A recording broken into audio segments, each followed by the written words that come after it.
Hello students, जैसा कि मैंने आपको अपने पिछले वीडियो में बताया था कि इस नए वीडियो में मैं नए चैप्टर के साथ आपके सामने में आऊँगा और मैं हाजिर हूँ आपके सामने में एक नए चैप्टर को लेकर के क्लास 9th का, जिस चैप्टर का नाम है force and laws of motion. रुक जाना नहीं कहीं हार के। तो रुक जाना नहीं, कैसे रुकता है कोई चीज़, कैसे मोशन में आता है कोई चीज़, क्यों रुकती है कोई चीज़ और क्यों मोशन में कोई भी चीज़ आ जाती है। तो इन सभी बातों को हम जानेंगे force and laws of motion में। जब हम किसी भी चीज़ के ऊपर में फोर्स लगाते हैं तो उसके अंदर में मोशन आता है, एक्सेलरेशन आता है, उसकी स्पीड चेंज होती है, उसकी वेलोसिटी चेंज होती है, उसका डायरेक्शन बदलता है, उसका स्टेट बदलता है, उसका शेप बदलता है, उसका साइज बदलता है। तो फोर्स क्या है? Force is an external effort which brings a change in the motion of the object or the state of the object or the shape and size of the object. तो force क्या है? Force है external effort which changes the motion of the object, which changes the speed of the object, which changes the state of the object, which changes the shape and size of the object. इसको हम दूसरी language में ये भी बोल सकते हैं कि ये एक पुश एंड पुल है which changes the state of a body or an object and which changes the shape and size of the object. So force is a push or pull which changes the state of rest of an object or changes its shape and size. So जब भी force लगता है तो object के अंदर में motion आता है। ऑब्जेक्ट अगर रेस्ट में है तो उसके अंदर में मोशन आता है। ऑब्जेक्ट अगर मोशन में है तो उसको हम फोर्स लगा के रोक भी सकते हैं। ऑब्जेक्ट के ऊपर में जब हम फोर्स लगाते हैं तो उसका डायरेक्शन चेंज हो सकता है, चेंज किया जा सकता है। ऑब्जेक्ट के अंदर ऊपर में अगर हम फोर्स लगाते हैं तो उसका शेप और साइज दोनों बदलता है। ठीक है स्टूडेंट्स, तो फोर्स को आप अच्छे तरीके से समझ गए हैं कि फोर्स होता क्या है। अब मेरे हाथ में ये एक डस्टर है जिसको मैंने इस व्हाइट बोर्ड पे रखा। अब मैं इस पे फोर्स लगा रहा हूं तो क्या हो रहा है? ये मूव कर रहा है। ठीक है, ये मूव कर रहा है और इसके अंदर जो मोशन आया, इसके अंदर जो एक्सेलरेशन आया, वो किस वजह से आया? तो फोर्स की वजह से आया। मैं चाहूं तो फोर्स लगा के इसका डायरेक्शन भी चेंज कर सकता हूं। अब मैं आपको दिखाता हूं कि फोर्स लगा करके ये मेरे हाथ में एक बॉल है रबर का, इसका शेप मैं चेंज कर सकता हूं फोर्स लगा के। आप देख रहे हैं इसका शेप मैंने चेंज कर दिया, इसका साइज भी मैं चेंज कर सकता हूं फोर्स लगा के। तो फोर्स क्या करता है? फोर्स जो है वो ऑब्जेक्ट के स्टेट को बदल देता है। ऑब्जेक्ट अगर मोशन में है तो उसको रेस्ट में लाता है, ऑब्जेक्ट अगर रेस्ट में है तो उसको मोशन में लाता है। ऑब्जेक्ट के ऊपर में फोर्स लगा करके हम उसका शेप चेंज कर सकते हैं, उसके अंदर में एक्सेलरेशन ला सकते हैं, उसके अंदर में डिसेलरेशन ला सकते हैं, उसके स्पीड को कम कर सकते हैं, उसके साइज को चेंज कर सकते हैं। स्टूडेंट्स, फोर्स का जो एसआई यूनिट है, SI unit of force is Newton. Newton N से डिनोट करते हैं इसको, और इसका सीजीएस यूनिट है dyne. Students, 1 Newton is equal to 10 to the power 5 dyne. Dyne वैसे यूज नहीं होता है, हमें न्यूटन ही यूज करना है। तो आपको फोर्स का ऐसा यूनिट पता चल गया न्यूटन, और इसका सीजीएस यूनिट है dyne. 1 Newton is equal to 10 to the power 5 dyne. चलिए, अब मैं अगर आपको बोलूं कि यहां पर एक ब्लॉक है, इधर से एक आदमी फोर्स लगा रहा है 10 न्यूटन का, और इधर से इस डायरेक्शन में, इस फोर्स के ऑपोजिट डायरेक्शन में भी फोर्स लग रहा है 10 न्यूटन का। तो यहां पर आपने देखा कि 2 फोर्सेस लग रहे हैं इस ऑब्जेक्ट के ऊपर में, और दोनों का जो मैग्नीट्यूड है वो इक्वल है, 10 न्यूटन और 10 न्यूटन। तो अब हम बात करेंगे नेट फोर्स की। नेट फोर्स क्या है स्टूडेंट्स? तो if 2 or more forces are acting on a body, alright, अगर 2 या 2 से अधिक फोर्सेज एक बॉडी पे एक्ट कर रहे हैं तो some of all the forces acting on a body is the net force of the body. इसको हम लोग रिजल्टेंट फोर्स भी बोलते हैं।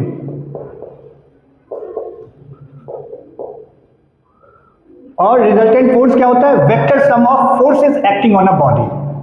नेट फोर्स क्या होता है? Vector sum of forces acting on a body.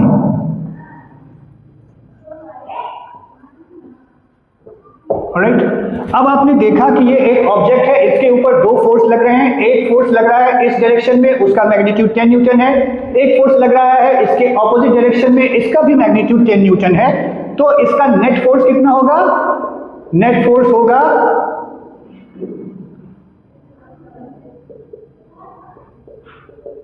10 Newton.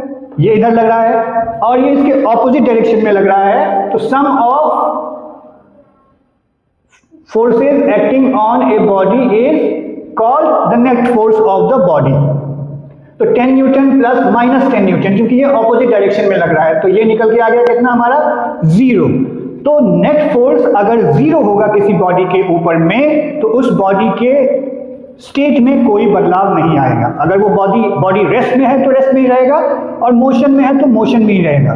तो यूनिफॉर्म स्पीड के साथ अगर कोई बॉडी मूव कर रही है तो उसका नेट फोर्स कितना है?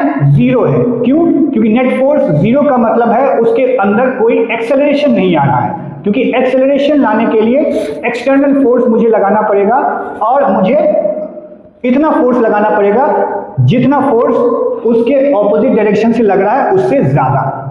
ठीक है, तो नेट फोर्स अगर 0 होगा तो बॉडी का स्टेट चेंज नहीं होगा, लेकिन नेट फोर्स अगर 0 होगा, दोनों तरफ से अगर सेम फोर्सेज लग रहे हैं तो बॉडी का शेप और साइज बदल सकता है। ठीक है, अगर मैं इसके दोनों तरफ से सेम मैग्नीट्यूड का फोर्स लगाऊंगा तो कुछ देर तक, जब तक ये इसको सह सकता है तब तक ये सहेगा, उसके बाद इसका शेप और साइज जो है वो चेंज होना शुरू हो जाएगा, लेकिन इसका स्टेट नहीं बदलेगा। इसका जो रेस्ट का स्टेट है या इसका जो मोशन का स्टेट है वो नहीं बदलेगा। तो आपके समझ में आ गया कि नेट फोर्स किसको बोलते हैं। अब नेट फोर्स से ही एक और चीज समझने की बात है यहाँ पर में कि नेट फोर्स अगर दोनों तरफ से फोर्सेस सेम लग रहे हैं, ठीक है ना, मैग्नीट्यूड दोनों तरफ से लगने वाले फोर्सेस का सेम है, तो इसको हम लोग क्या बोलते हैं? Balanced force. क्या बोलते हैं? Balanced force. यानी दोनों डायरेक्शन से फोर्सेस क्या है? सेम मैग्नीट्यूड से लग रहे हैं, तो ये क्या है? बैलेंस्ड फोर्स है। और अनबैलेंस्ड फोर्स क्या होता है?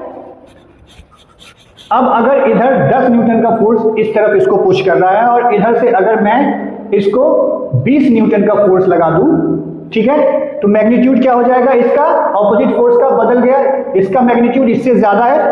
ऐसा फोर्स जो होगा जिसमें ऑपोजिट डायरेक्शंस पे लगने वाले फोर्सेस का मैग्नीट्यूड अलग हो, उसको हम लोग अनबैलेंस्ड फोर्स बोलते हैं। आप लोगों ने टग ऑफ वॉर गेम देखा होगा जिसमें एक मोटा सा रोप होता है, एक मोटी सी रस्सी होती है और रस्सी के दोनों सिरों को कुछ लोग पकड़ करके ऑपोजिट डायरेक्शंस में खींचते हैं। तो अगर दोनों साइड से नेट फोर्स इक्वल, दोनों साइड से अगर मैग्नीट्यूड ऑफ फोर्स इक्वल लग रहा है तो उस रस्सी के ऊपर में क्या है? नेट फोर्स कितना हो गया? 0। ठीक है, और अगर किसी भी एक सिरे से मैग्नीट्यूड फोर्स का कम या ज्यादा होगा तो वो रस्सी क्या करेगी? उस तरफ को खींच जाएगी जिस तरफ से ज्यादा फोर्स लग रहा है। ठीक है, तो अब आपके समझ में आ गया कि हम लोग नेट फोर्स किसको बोलते हैं, फोर्स किसको बोलते हैं, बैलेंस फोर्स क्या है और अनबैलेंस फोर्स क्या है। तो आइए अब हम लोग देखते हैं कि फोर्स कितने तरीके के होते हैं। स्टूडेंट्स, फोर्स 2 तरीके के होते हैं। पहला होता है कॉन्टैक्ट फोर्स और दूसरा होता है नॉन कॉन्टैक्ट फोर्स।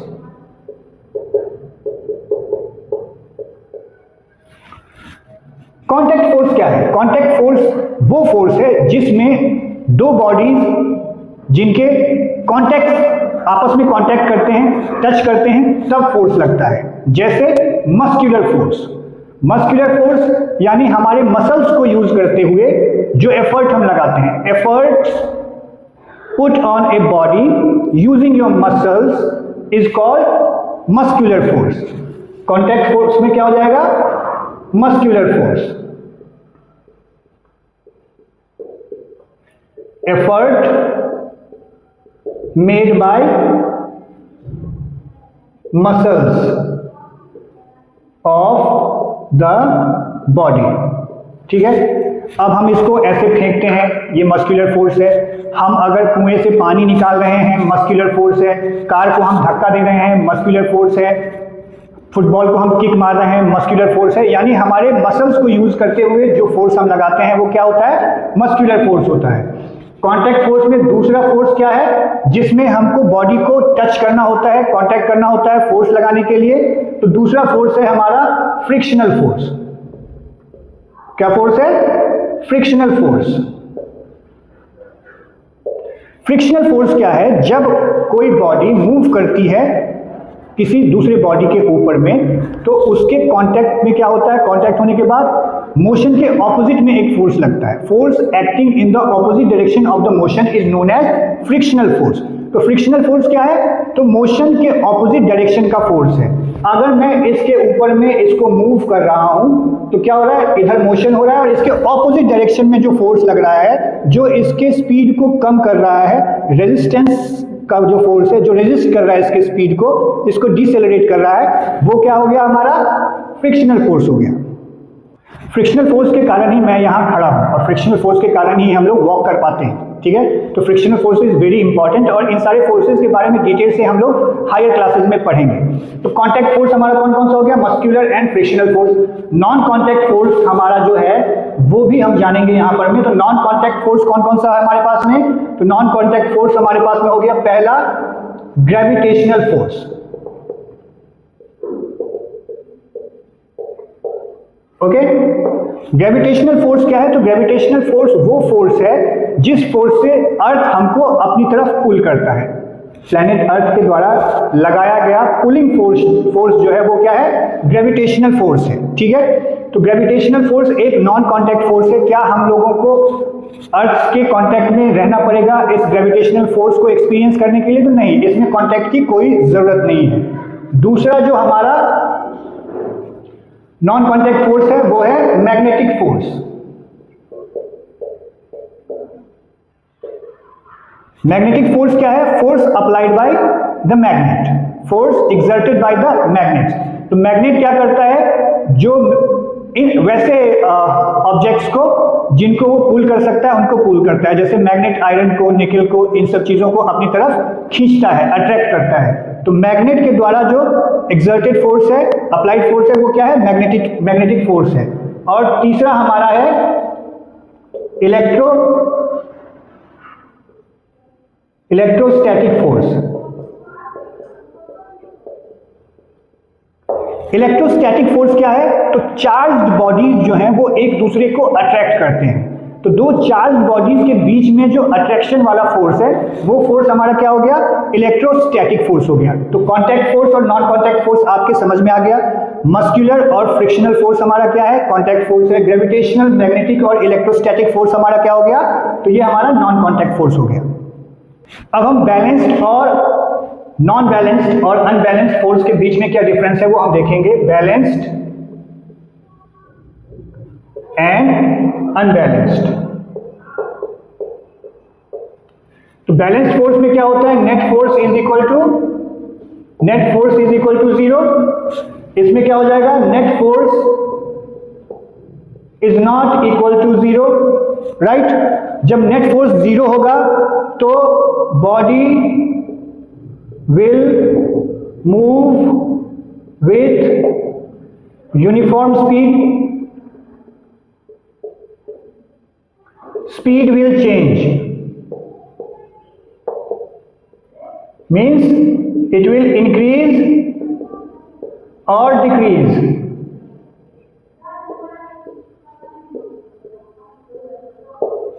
स्पीड क्या होगा? इंक्रीज होगा या फिर डिक्रीज होगा। नेट फोर्स जो है ये क्या है? ये जब लगता है इसमें नेट फोर्स में क्या हो जाएगा कि अगर 0 होगा नेट फोर्स तो इसका बॉडी का यूनिफॉर्म स्पीड नहीं बढ़ेगा, no change in acceleration. Acceleration. यहां क्या होगा? Acceleration will change. लेकिन एक ध्यान देने वाली बात यह है कि बैलेंस्ड फोर्स और अनबैलेंस्ड फोर्स दोनों केसेस में क्या होगा? बॉडी का शेप और साइज चेंज हो सकता है। स्टूडेंट्स, एस्ट्रोनॉट्स को आप लोगों ने देखा होगा स्पेस में, जब वो जाते हैं, ट्रैवल करते हैं स्पेस में, तो आप उनको फ्लोट करते हुए देखते हैं। तो आप मुझे बताइए कि वो फ्लोट क्यों करते हैं?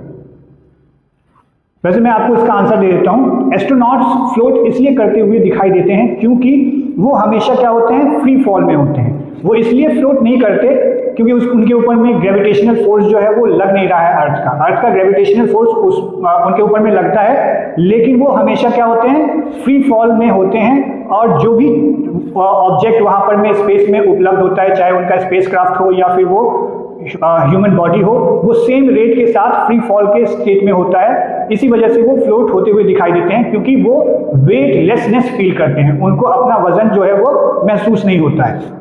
स्टूडेंट्स, न्यूटन ने कहा था कि अगर किसी भी बॉडी के ऊपर में मोशन लाना, अगर कोई बॉडी मोशन में आना चाहता है या किसी बॉडी में मोशन लाना है, तो ये डिपेंड करता है उस पर कितना नेट फोर्स लग रहा है। तो चूंकि net force is very important for motion, that is why we will study and learn about the first law of motion in our next video.